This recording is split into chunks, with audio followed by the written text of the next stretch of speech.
Hello students, welcome back to my channel. आज की video में हम लियो टॉल्स्टॉय की एक नॉवेला को पढ़ेंगे जिसका नाम है the death of Ivan Ilyich. World के ग्रेट नॉवलिस्ट के बारे में जब पढ़ा जाता है तो उनमें लियो टॉल्स्टॉय का नाम ज़रूर आता है। उनका पूरा नाम लियो निकोलाएविच टॉल्स्टॉय था एंड वो एक ग्रेट रशियन ऑथर थे। उनकी इस नॉवेला को 1886 में पब्लिश किया गया था एंड ये एक फ़िलासफ़िकल वर्क है और इस वर्क को उनका मास्टरपीस माना जाता है। अगर आपको ये वीडियो अच्छी लगी तो हम किसी दिन इसके थीम्स को भी डिस्कस करेंगे। अब हम इसकी स्टोरी को पढ़ना स्टार्ट करते हैं। तो इसकी स्टोरी ऐसे है कि इवान इलिच नाम के एक जज की अभी अभी डेथ हुई है एंड सेंट पीटर्सबर्ग के कोर्ट में उसके कुछ कोलीग्स एंड फ्रेंड्स उसके बारे में न्यूज़पेपर में पढ़ रहे हैं। जब हम अपने किसी नोन पर्सन की डेथ के बारे में पढ़ते हैं या सुनते हैं तो हमें अफसोस ज़रूर होता है, लेकिन उसके कॉलीग्स को उसकी डेथ से कोई फ़र्क नहीं पड़ रहा। और तो और उसके कुछ कॉलीग्स जैसे कि प्योटर फ्योदर ये सोचने में लगे हुए हैं कि उसकी डेथ से वो लोग फ़ायदा कैसे लें। कोई सोच रहा है कि मैं अपने किसी रिलेटिव को उसकी जगह लगवा दूंगा या मैं खुद का ही प्रमोशन उसकी जगह करवा लूँगा। उनकी किसी भी बात से ऐसा नहीं लग रहा है कि वो थोड़ा सा भी सैड है उसके डिमाइस से। उनके लिए ये बस एक प्रोफेशनल अपॉर्चुनिटी है। वो ये नहीं सोच रहे कि एक दिन हम सबको मरना है। तो उनमें से ही इवान का एक फ्रेंड होता है पीटर, जिसको कि प्योटर भी कहा गया है। ये दोनों एक ही पर्सन है, आप लोग कंफ्यूज मत होना।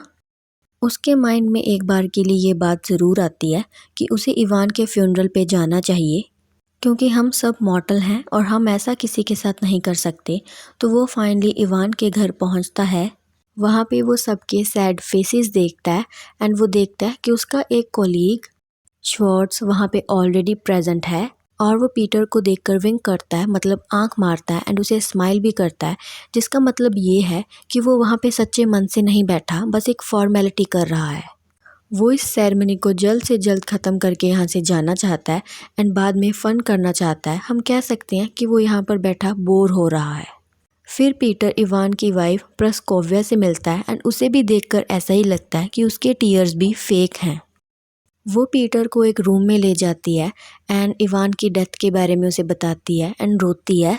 उसकी बातों से ऐसा लग रहा था कि उसे इवान की डेथ से फ़र्क नहीं पड़ रहा, बल्कि उसे इस बात की फ़िक्र है कि अब उसका क्या होगा। एंड फिर वो उससे पूछती है कि उसके हस्बैंड की डेथ के बाद वो गवर्नमेंट से पेंशन कैसे ले सकती है। मतलब मेन बात यही है कि उसे अब पैसे की पड़ी है। वो उसे कह देता है कि इस बारे में उसे कुछ नहीं मालूम एंड वो भी वहाँ से जल्दी से निकल जाता है, क्योंकि उसे भी श्वार्ट्ज के साथ कार्ड्स की एक गेम खेलनी थी। मतलब वो भी ऊपर से सिंपैथी लेकर आया था, अंदर से वो भी ऐसा ही है। तो अब हमें इवान की स्टोरी बताई जाती है। लियो टॉल्स्टॉय ने इवान के बारे में लिखा है that he had a life that was most simple and ordinary and therefore most terrible. कैसे, वो हम पढ़ते हैं। इवान बचपन से ही स्मार्ट था। जब वो बड़ा हुआ तो उसने लॉ की स्टडी की। उसके फादर एंड ब्रदर भी हाई पोस्ट पे ही थे, जिसका फ़ायदा उसे मिला। जब वो यंग था तो वो बहुत सारे पैसे उड़ाया करता था एंड बहुत सारी गर्ल्स के साथ उसके सेक्सुअल अफेयर्स भी थे। उसे किसी टाइम लगता था कि ये सब गलत है, लेकिन जब वो अपने सीनियर्स को या और लोगों को ऐसा करते हुए देखता था तो फिर उसने ये सोचना ही छोड़ दिया।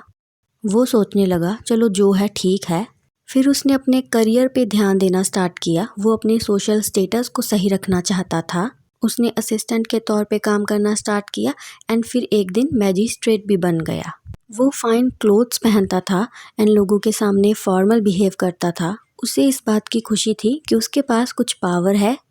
उसे अपने काम के सिलसिले में इधर उधर जाना ही पड़ता था एंड ऐसे ही एक दिन उसे एक लड़की मिलती है, प्रस्कोविया। फिर वो उससे शादी कर लेता है। ऑल्दो उसके लिए उसकी फीलिंग्स इतनी डेवलप नहीं है। इवान को अपने प्रोफेशन की वजह से सोसाइटी में जो रिस्पेक्ट मिलती है उसे वो बहुत इंजॉय करता है और ऐसे शुरू शुरू में वो प्रोस्कोविया के साथ बहुत खुश रहता है, लेकिन जब वो प्रेग्नेंट हो जाती है तो वो उसे अनोइंग लगने लग जाती है। अब वो अपना ज़्यादा टाइम अपने काम में या फिर अपने फ्रेंड्स के साथ गेम्स खेलने में बिताता है। अपनी वाइफ को वो बहुत कम टाइम देता है। इसी दौरान उनके 3-4 बच्चे होते हैं, लेकिन वो मर जाते हैं। लेकिन इवान इस बारे में बॉदर नहीं करता। वो सिर्फ अपने काम को प्रायोरिटी देता है। वो सोचता है कि अगर काम है तो सोसाइटी में उसकी रिस्पेक्ट है। अब उन दोनों के 2 बच्चे हैं, एक डॉटर है लीजा एंड एक सन है व्लादिमीर, जिसे वस्या भी कहा गया है। इवान अपनी फैमिली की तरफ बिल्कुल ध्यान नहीं देता, तो वो भी उसे कोई इम्पोर्टेंस नहीं देते।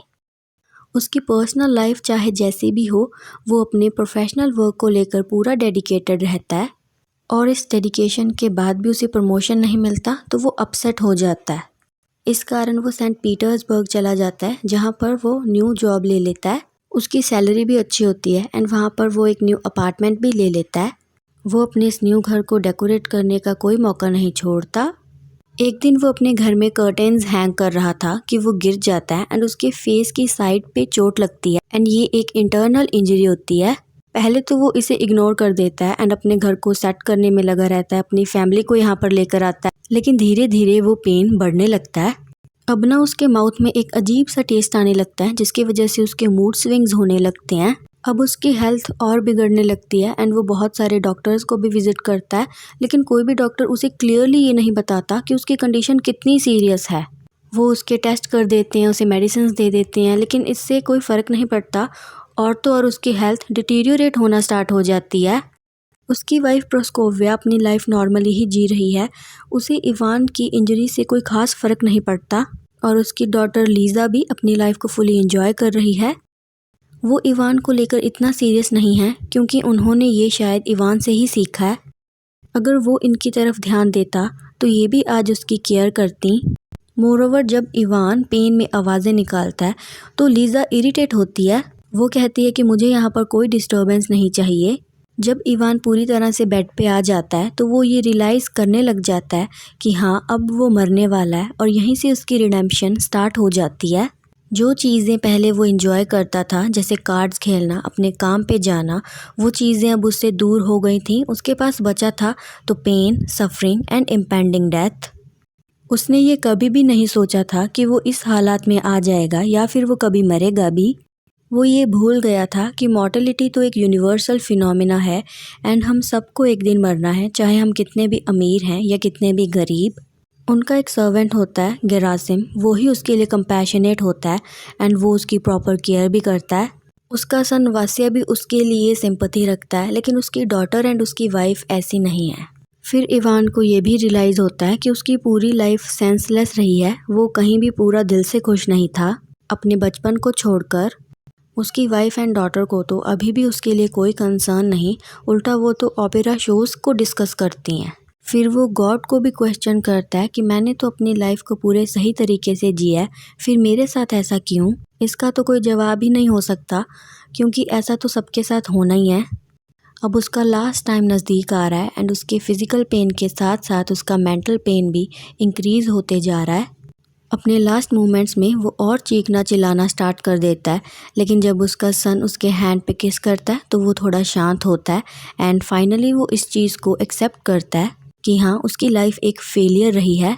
दूसरे फैमिली मेम्बर्स को भी वो अपने पास बुलाता है एंड उन्हें देखकर अब उसे गुस्सा नहीं आता। वो ये सोचता है कि मेरी वजह से ये सफ़र कर रहे हैं एंड मैं इनकी सफरिंग को ख़त्म कर सकता हूँ खुद मरकर। अब उसके मन से मरने का डर ही निकल जाता है एंड वो खुशी खुशी मर जाता है। और ऐसे ये स्टोरी यहीं पर ख़त्म हो जाती है।